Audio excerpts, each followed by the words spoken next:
माँ भगवती राजराजेश्वरी की जय। दाएं भाग से और इसका एक माता रानी की दाहिने में बाम खिलवाते हैं। आज माता रानी की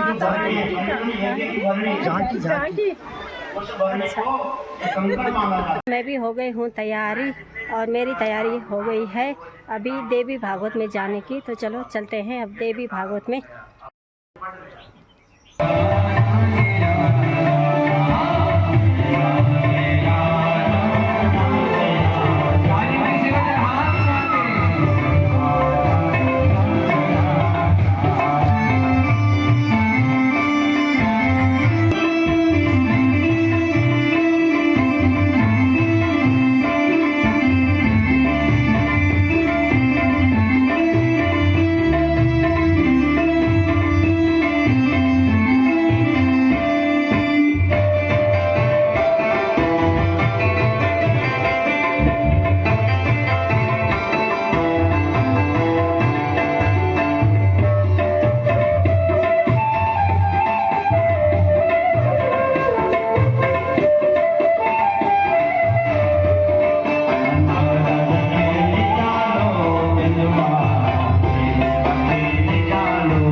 भगवान नागवंश जैसे दो प्रकार से जल देते हैं। अगर आपके घर में अगर ज़्यादा जो है रोग वृद्धि हो रही है, ज़्यादा लोग बीमार पड़ते हैं, घर में अगर ऐसा है बीमारियाँ ज़्यादा है, बस उसी दिन जो है उसी समय संयोग से भगवान वेदव्यास जी वहाँ पहुँच जाते हैं। जन्मेजय ने वेदव्यास जी के चरणों में प्रणाम किया। प्रणाम करके कहा कि महाराज अब मुझे योग्य जो है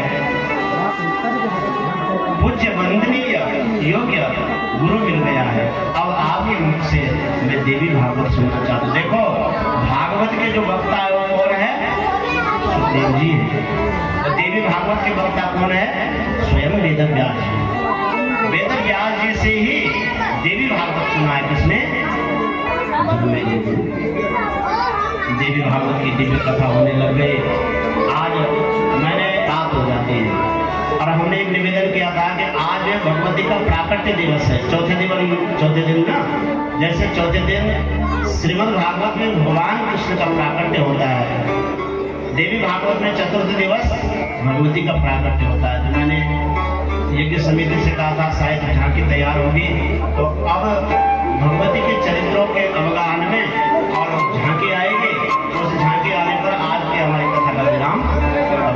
बोले जगदम्बा मैया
सनातन धर्म की जय। ओम नमः पार्वती पतये हर हर महादेव।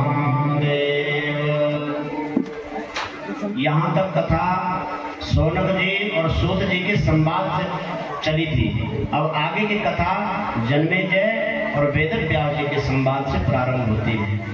जब जन्मेजय जी ने वेदव्यास जी को दिव्य स्थान पर विराजमान कर दिया और वेदव्यास जी श्रीमद् देवी भागवत का दिव्य वाचन करने लग गए, उसी समय वर्णन है महाराज। उन्होंने सृष्टि कर्म पूछा सबसे पहले कि ये सृष्टि कैसे बनी और किसने सृष्टि को बनाया। जन्मेजय जी ने वेदव्यास जी से पूछा तो बोला कि जब इस सृष्टि में जल ही जल था, उस समय ब्रह्मा जी भगवान विष्णु के नाभि से निकले हुए कमल के ऊपर प्रकट हुए। सृष्टि कर्म की कथा है और नाभि के ऊपर वह कमल है, कमल के ऊपर ब्रह्मा जी विराजमान है और चारों तरफ सृष्टि में जल ही जल है। उसी समय ब्रह्मा जी को दो अक्षर सुनाई दिए, ता और प।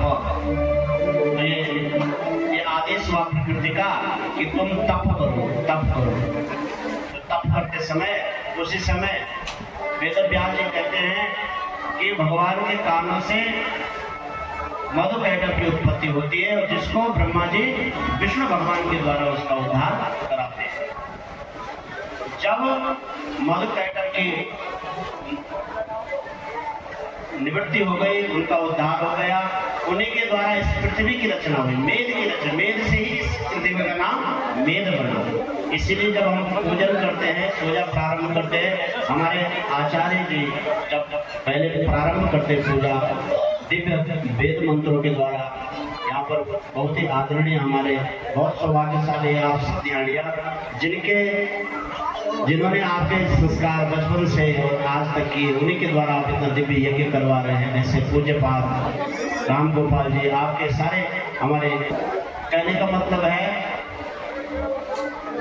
कि जब पूजा प्रारंभ करते हैं आप, जब भी आप जप करें, पूजा करें, पाठ करें, तो पहले आसन को शुद्ध किया जाता है। क्यों किया जाता है?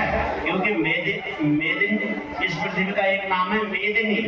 मेद से पृथ्वी की रचना हुई है, उन्हीं दोनों के राक्षसों के मेद बहुत विशाल शरीर था उनका।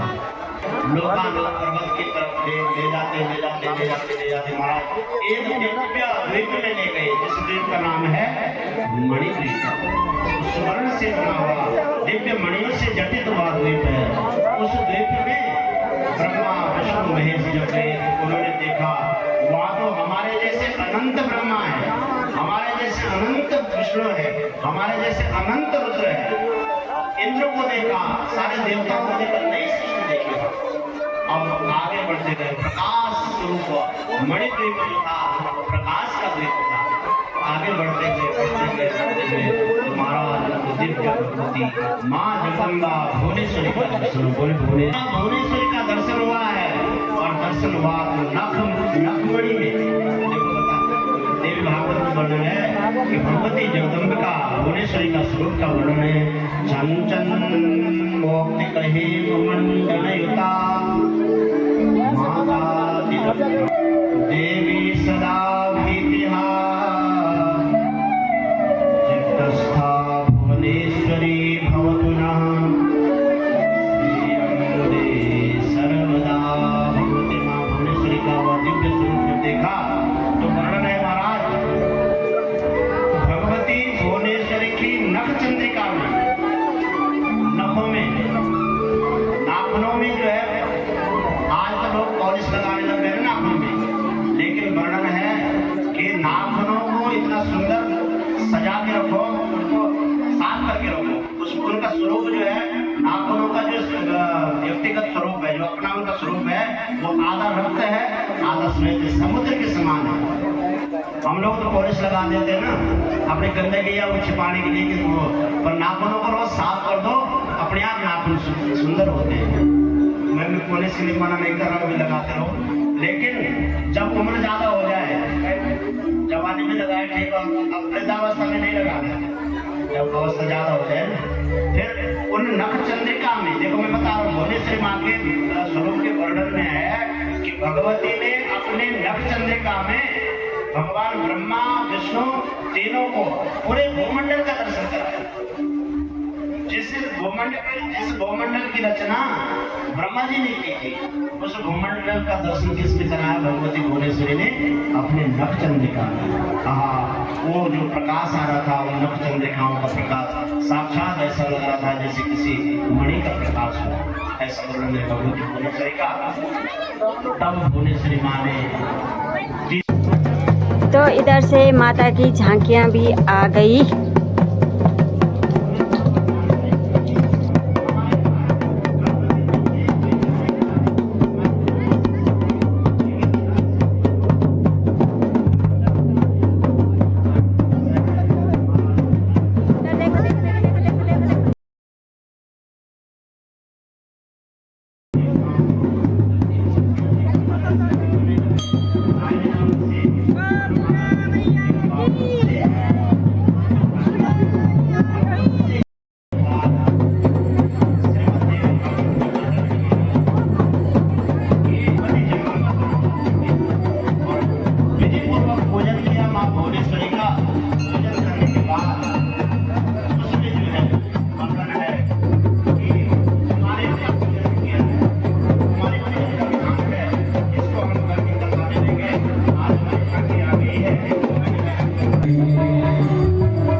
माँ जगदम्बा का स्वागत भोजन और वहाँ से जो भजन गा रहे थे आप बोले जगदम्बा मैया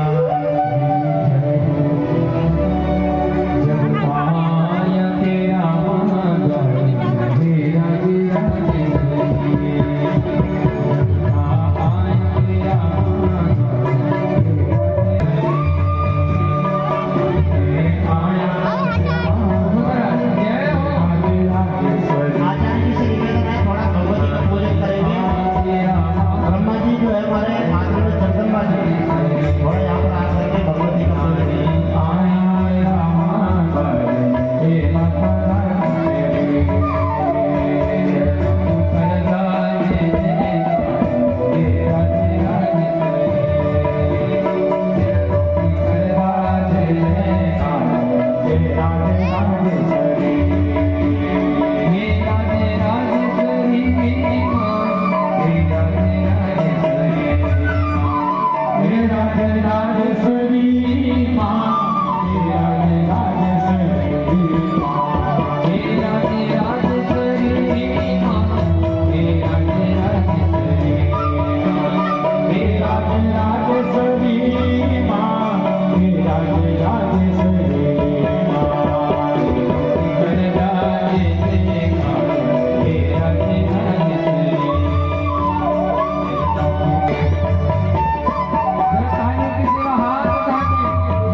दूसरे हमारे घर में धन धान्य की समृद्धि बनी रहे, लक्ष्मी हमारे जीवन में बनी रहे और तीनों भगवती का प्राकट्य हुआ है। आप सबको भगवती के प्राकट्य की लाख लाख बधाई। बोले बधाई हो, बधाई हो। कल से बोल रहे आप, बोलने में कल से कर रहे, बधाई मांग थोड़े रहे आप, बधाई हो। किस चीज की बधाई? भगवती की प्राकट्य की बधाई। बोले जगदम्बा मैया की। और कल यहाँ पर राम और श्याम की कथा, दोनों की कथा चलेगी। तो भगवान का भी प्राकट्य, एक भगवान राम का प्राकट्य की लीला थोड़ा हो जाए तो अच्छी बात है, जैसे भी झांकी बन पाएगी भगवान राम की और भगवान कृष्ण की परसों।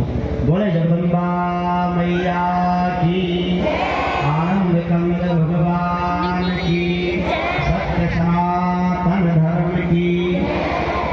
इस महा चलो जी, अभी अभी डूंगी की दिहाड़ियाँ भी मिल गई और देखो आसमान में भी बहुत तेज बारिश कर दी। और ये है भवन के बगल। हम दोनों ब्लॉग में आ गए।